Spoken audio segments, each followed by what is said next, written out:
mentioned this in a video that I just did, but yeah, he was trying to get on with G Unit.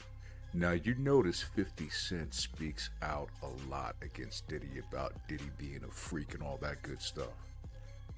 But I must say, I've heard stories over the years.